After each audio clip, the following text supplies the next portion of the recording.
500 हजार माणसं इकडे जेवायला असतात. गुरुवारी तरी खूप माझी गर्दी असते. अण्णा त्यांना जेवायला वाटतात. इतर मंदिरात कुठे गेलं तर पैसे भरून तिकीट काढायला लागतं. पैसे भराने जेवा. इथे सगळ्यांना मोफत जेवण मिळते.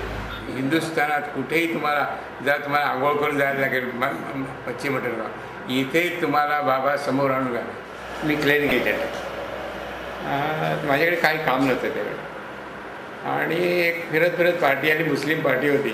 ते म्हणजे माझे 2 कंटेनर क्लिअर करायचे करतो का? मी म्हटलं 5,000 रुपये घे, तुम्हाला 5,000 देईन तुला. आणि मी घेतली. डॉक्युमेंट कस्टममध्ये टाकलं. डॉक्युमेंट पास झालं. डॉक्युमेंट आणलं नव्हतं. आणि त्याच्यावर DRIची वॉच होता. वॉच होता. आणि ती गाडी म्हणजे त्यांनी संध्याकाळी 5 वाजता ऑफिस आलं, मला पकडून घेऊन गेली. रात्रभर बाबांनी मला बसवून ठेवला. आणि मी बाबांचं नाव घेत आपलं बसून राहिलो. बाबांची प्रार्थना करतो. त्यांना 3 वाजेपर्यंत तरी काय मिळत नव्हतं कंटेनरमध्ये. कंटेनर कापला, काय नाही. कंटेनरमध्ये पाईपचे तुकडे होते 6 इंच 8 इंच डायमीटरचे. त्याच्यात चांदीची एक वीट होती. आणि त्याला परत प्लेट लावून वेल्डिंग करून ग्राइंडिंग केलं. एक निव्वळ पाईपचा तुकडा वाटायचा. 1.5 करोडची त्याच्यात चांदी होती.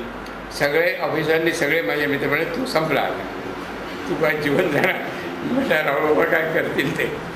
तर पहाटेला ॲडिशनल कलेक्टर मला ओळखणार होते. ते राऊंडला आले बघायला काय होतं. आणि त्यांनी सांगितलं कामेला डोंट अरेंज म्हटलं का मी allow him to go, call him tomorrow.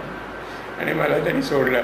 आणि त्यांनी केस माझी ती लूज केली. म्हणजे माझ्यावर काय ॲक्शन घेऊ नये असं ठरवून त्याने सांगितलं, तर मी इन्क्वायरी करा, अरेस्ट करू नको त्याला.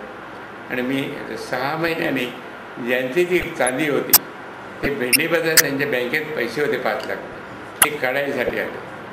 बँकेने DRIला कळलं आणि त्यांना अरेस्ट केले. DRI मला ओळख पडली आणि मला त्याच्यातून कायमचा सोडला.